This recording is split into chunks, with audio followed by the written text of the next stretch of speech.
강원도 춘천에 우리나라에서 가장 크고 세계에서 5번째로 큰 소양강 댐이 있습니다. 현대건설이 이 댐을 건설할 때 고 정주영 회장이 공사에 참여한 근로자들에게 소양강 댐은 우리 후손들에게 큰 재산이 될 것이다. 이 댐을 건설하는 것은 우리 후손들에게 큰 재산을 남겨주는 일이다. 라는 비전을 제시했어요. 지금은 이런 말을 비전이라고 생각하는 사람이 없습니다. 그러나 배고프고 가난했던 1960년대의 우리나라 근로자들은 후손들에게 큰 재산을 남겨주는 일이라는 이 말 자체가 비전이에요. 왜? 내가 내 자식들에게 남겨줄 재산이 없어요.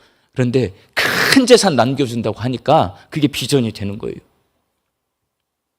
소양강 댐 건설 공사에 참여한 근로자들은 후손들에게 큰 재산을 남겨주는 일이라는 이 비전을 이루기 위해서 1년 365일 휴일 없이 일을 했어요. 휴가도 안 갔어요. 휴가도 그 소양강 댐 언저리 계곡을 현대건설이 거기다 천막을 쳐놓으면 낮에 일하고 가족들은 와서 낮에 놀고 있고 밤에 가서 가족들과 함께 보내면서 휴가 없이 2교대 24시간 쉬지 않고 작업을 해서 예정된 공사 기간보다 1년이나 앞당겨서 소양강 댐을 건설했습니다. 그렇게 건설된 소양강 댐은 훗날에 한강의 기적을 이루는 밑거름이 되었고 지금도 1년에 2조 이상의 경제 효과를 가져다 준대요. 우리나라의 큰 재산이 되었습니다. 후손들에게 큰 재산을 남겨주는 일이라는 이 비전이 실제로 이루어진 겁니다.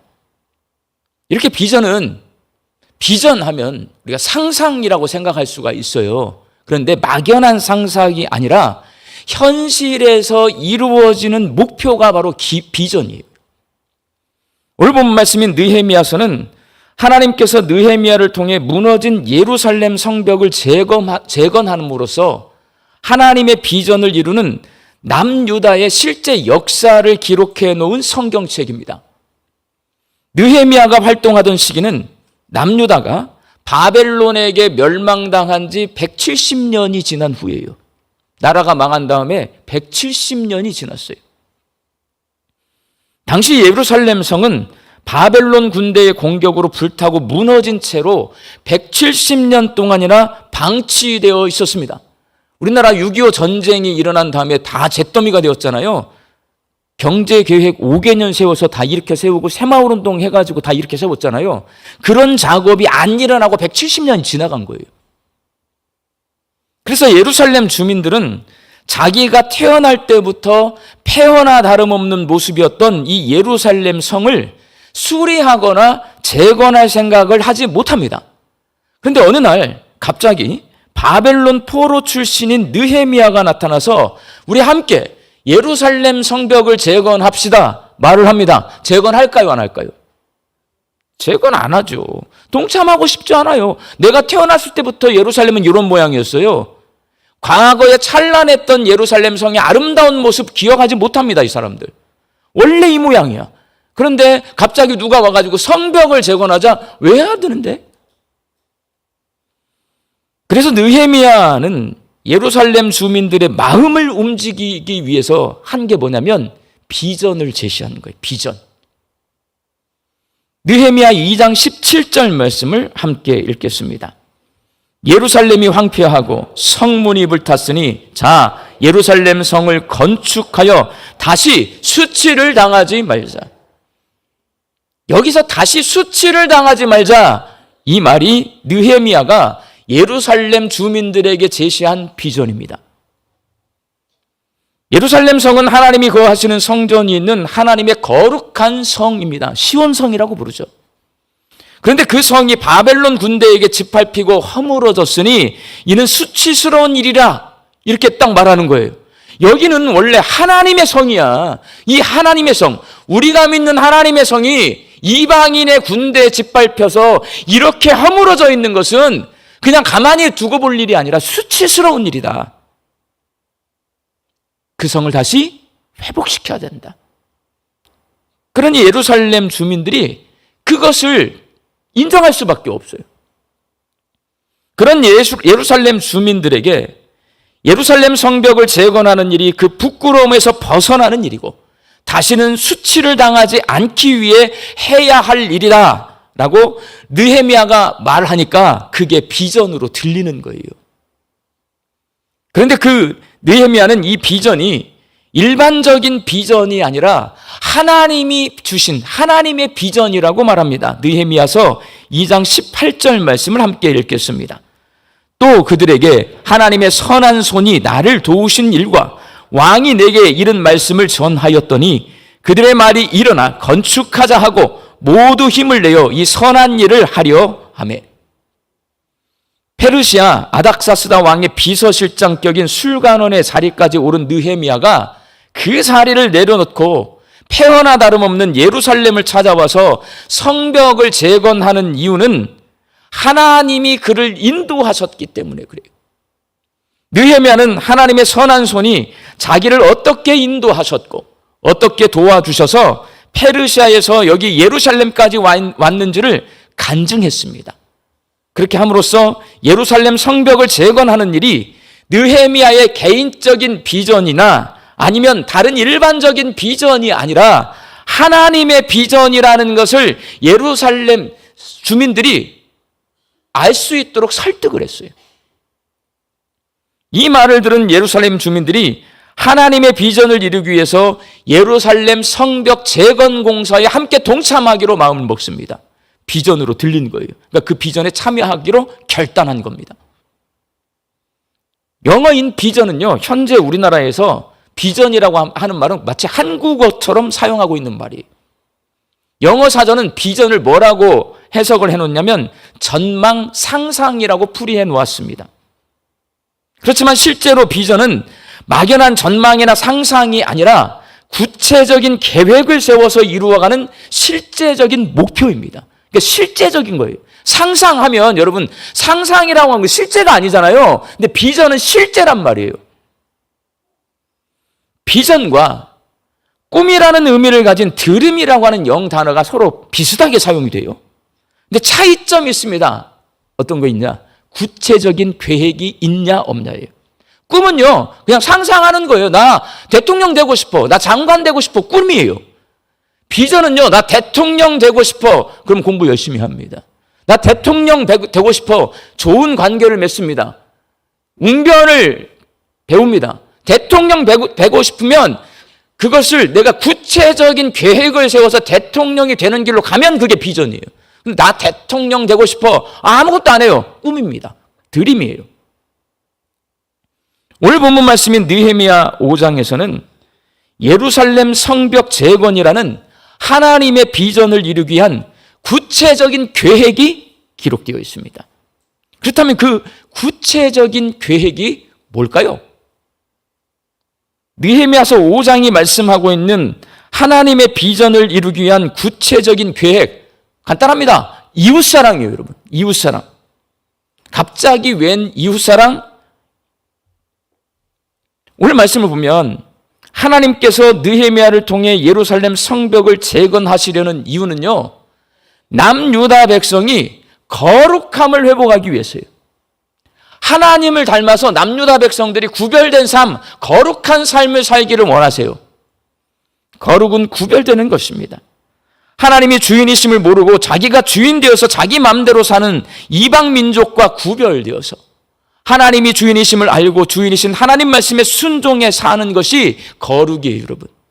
내가 주인 되잖아요. 내 마음대로 살아요. 불순종하고 삽니다. 그거는 거룩이 아니에요. 하나님이 주인이 돼요. 하나님을 주인으로 섬기는 사람은 주인의 말에 순종합니다. 그게 거룩이에요.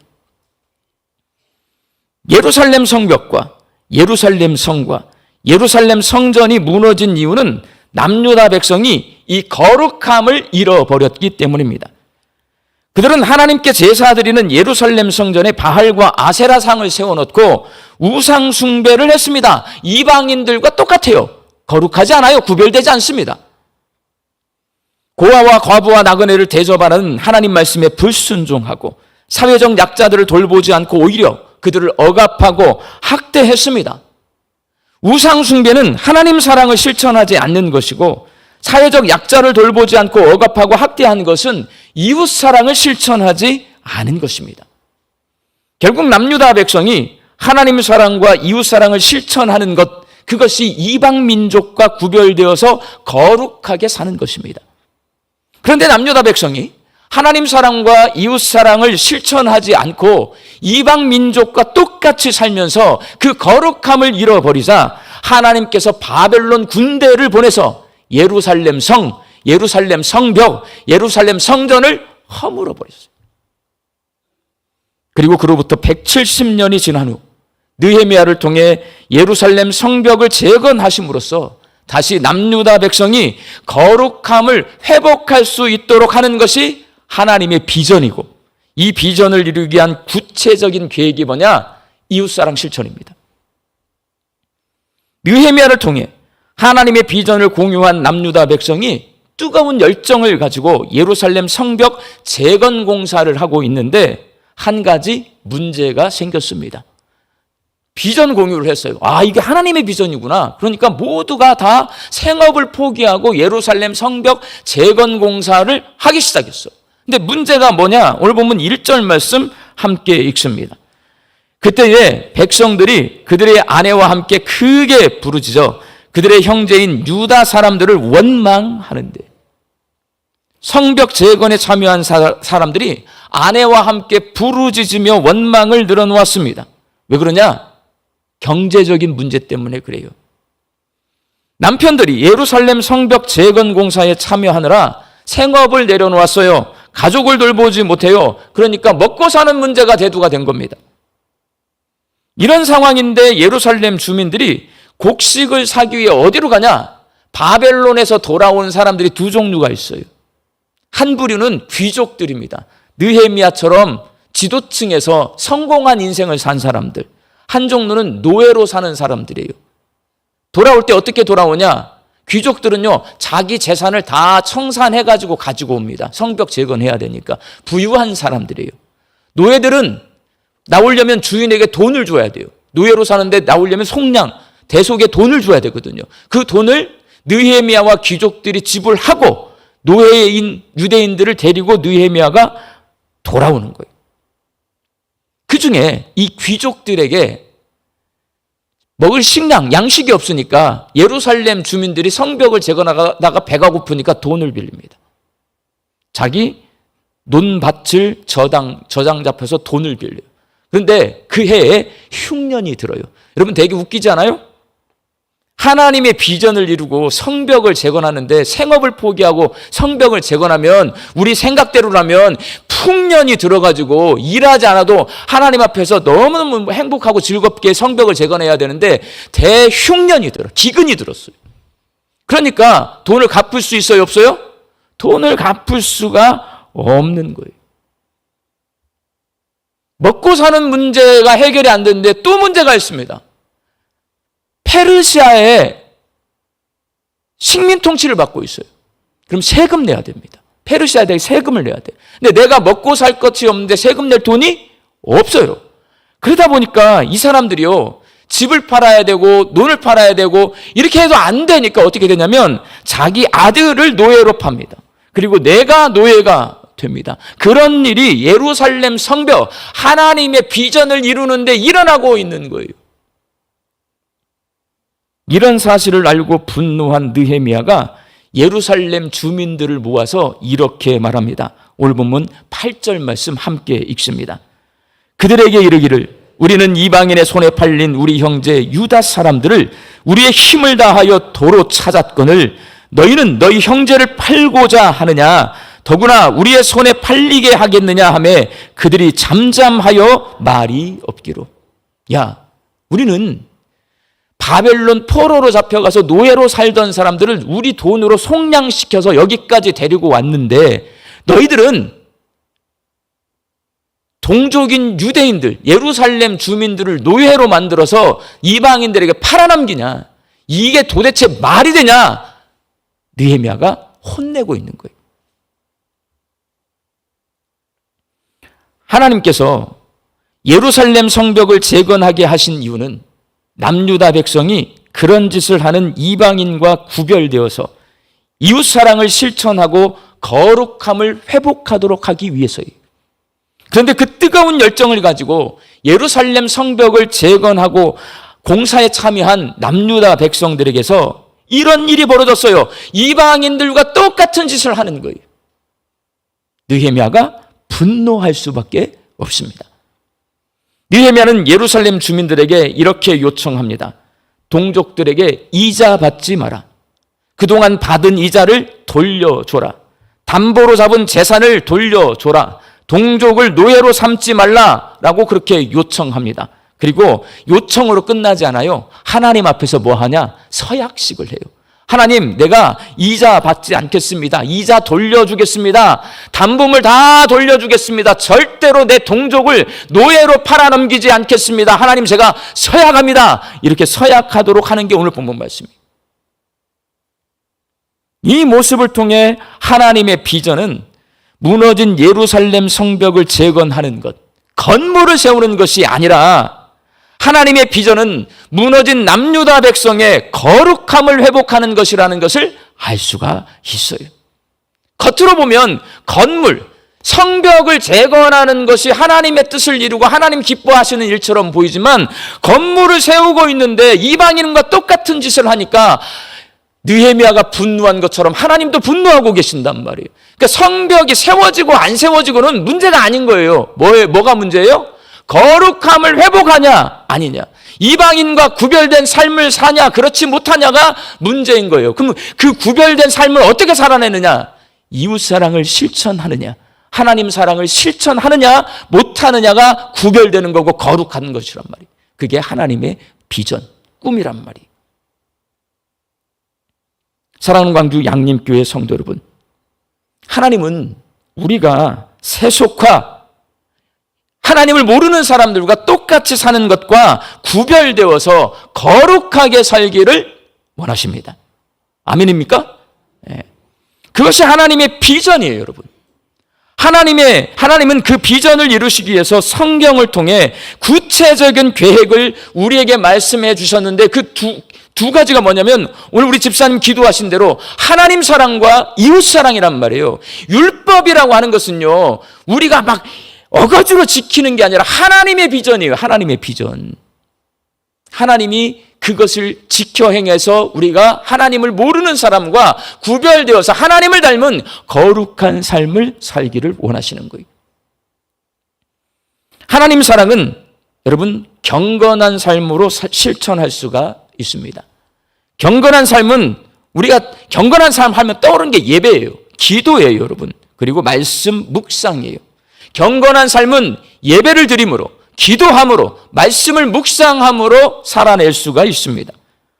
하나님이 주신 은혜에 예배와 기도로 응답하는 거예요. 여러분 잘 기억하세요. 내가 예배를 열심히 드리면 하나님이 복을 주시는 게 아니고 이미 하나님은 우리를 복을 주셨어요. 하나님의 자녀로 삼아 주셨잖아.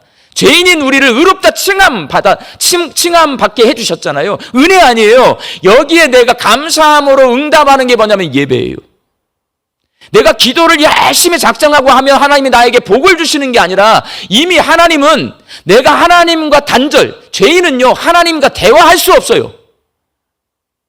하나님이 죄인과 원수 관계예요. 그런데 예수님이 십자가에 달려 돌아가셔서 내 죄를 속량해 주셨잖아요. 어떤 은혜가 주어졌냐면 내가 하나님 앞에 나아가서 하나님과 대화할 수 있는 길이 열려졌어요. 그 대화에 참여하는 게 기도예요, 여러분. 내가 기도해서 그걸 받아내는 게 아니라 그 기도를 하는 거예요. 그 예배를 드리는 거예요. 그리고 하나님의 말씀을 묵상하고 그렇게 살아내는 거예요. 그게 하나님 사랑을 실천하는 겁니다. 그리고 이웃사랑은 친절한 삶으로 실천할 수 있고, 친절한 삶은 돌봄과 양보와 배려와 함께 사는 것으로 살아낼 수 있습니다. 돌봄, 양보, 배려, 함께 살기, 이게 예수님이 우리에게 가르쳐 주시는 이웃사랑 실천 4가지예요. 약자를 외면하지 않고 돌봐주고, 자기 유익을 구하지 않고 남에게 양보해 주고, 남을 배려해주고 나랑 맞지 않는 사람을 용납해주고 내게 해를 끼친 사람을 용서해주고, 이거는 내가 저 사람을 용납하는 걸로 끝이 아니에요. 서로 용납하고 서로 사랑하고, 어디까지? 원수까지 사랑하고. 예수님이 아주 강조해서 말씀하신 겁니다. 그렇게 하는 것이 이웃사랑을 실천하는 것이에요. 하나님께서 제 인생에 이 인생 속에서 목회 여정을 인도해 가셔요, 저를. 그때 특별히 저를 훈련시킨 부분이 있어요. 제가 특별 훈련 받았습니다, 여러분. 다른 사람하고 다르게 훈련받은 부분이 한 부분이 있어요. 섬김이에요, 섬김. 저는 대학교 3학년 때 장애인 공동체에 봉사를 나갔다가 그날부터 거기 눌러 앉아가지고 장애인들과 함께 살았어요. 그거는 지금 생각해보면 제가 미친 것 같아요. 그렇지만 하나님이 나의 마음에 그런 마음을 주니까 내가 그렇게 살았어요. 그것을 시작으로 내 인생은 계속해서 그렇게 약자를 돌보는 데 관심을 갖고 살게 하셨어요. 저는 그래서 하나님이 저를 장애인 사역을 하는 목사로 키워내실 줄 알았어요. 그런데 그렇지 않아. 이렇게 120년 된 교회 와서 목회를 하게 하셔요. 그렇지만 나의 하나님이 저를 훈련시키는 건 뭐냐? 섬김의 훈련을 시켜놨어요. 목회를 하면서 섬김에 관심이 많다 보니까요, 제가 목회하는 모든 교회는 지역을 섬기는 교회가 되었습니다. 그래서 우리 교회 비전을 하나님이 내 인생 그렇게 인도하셨고 목회를 그렇게 인도하셨기 때문에 우리 교회 비전이 지역을 섬기는 교회예요. 내가 잘할 수 있는 거니까, 하나님이 나를 사용하셔서 하실 수 있는 일이니까. 지역 섬김은 여러분 이웃사랑과 실천되어 있습니다. 그래서 우리 교회 비전 가운데 하나가 이웃사랑의 실천인 지역을 섬기는 교회예요. 제가 광주 양림교회에서 장기적인 목회 계획을 세울 때 어떻게 하면 양림교회 성도들과 함께 이 지역을 섬길 수 있을까 고민하며 기도하는 가운데 한 1년 넘게 살다 보니까 보이는 거예요, 여러분. 하나님이 보여주셔요. 어비슨 기념관을 고쳐서 양림동 인근 지역 주민들과 함께 이용할 수 있는 문화센터를 만들면 재미있게 하나님 기뻐하시게 이웃사랑을 실천할 수 있겠다 생각하게 되었고, 지금 어비슨 기념관은 증축과 리모델링을 위한 실시 설계 단계에 들어가 있습니다. 설계 중이에요. 예루살렘 성벽을 재건하는 것보다 이웃사랑을 실천해서 하나님의 비전을 이루는 것이 중요하다. 오늘 본문 말씀이 우리에게 주시는 교훈이에요. 건물보다 어비슨 기념관이 새롭게 리모델링되고 그 옆에 증축이 되는 그 건물보다 그 건물에서 앞으로 이루어질 지역 섬김, 이웃사랑 실천이 더 중요하다는 것을 깨닫게 됩니다. 어비슨 기념관에서 광주 양림교회 성도들이 하나님께서 주신 재능을 가지고 지역 주민을 섬기고 품위 있고 아름다운 섬김 속에서 예수 그리스도의 복음이 전해지기를 저는 소망하면서 기도하고 있습니다. 우리 광주 양림교회 성도들이 하나님을 사랑하는 경건한 삶, 이웃을 사랑하는 친절한 삶을 살아낼 수 있기를 바랍니다. 그래서 하나님의 비전을 이루어드리는 거룩한 성도들이 되고, 우리 광주 양림교회가 어비슨 기념관 잘 고쳐서 지역 섬김을 통해 이웃사랑을 실천하는 거룩한 공동체가 될 수 있기를 주님의 이름으로 축원합니다. 기도하겠습니다. 하나님, 광주 양림교회 성도들이 하나님을 사랑하는 경건한 삶을 살고 이웃을 사랑하는 친절한 삶을 살아서 이 땅에서 하나님의 비전을 이루며 살게 하여 주옵소서. 광주 양림교회가 지역을 섬기는 비전을 이루어서 복음을 전하는 사명을 감당하는 거룩한 하나님의 공동체가 되게 하여 주옵소서. 예수님의 이름으로 기도하옵나이다. 아멘.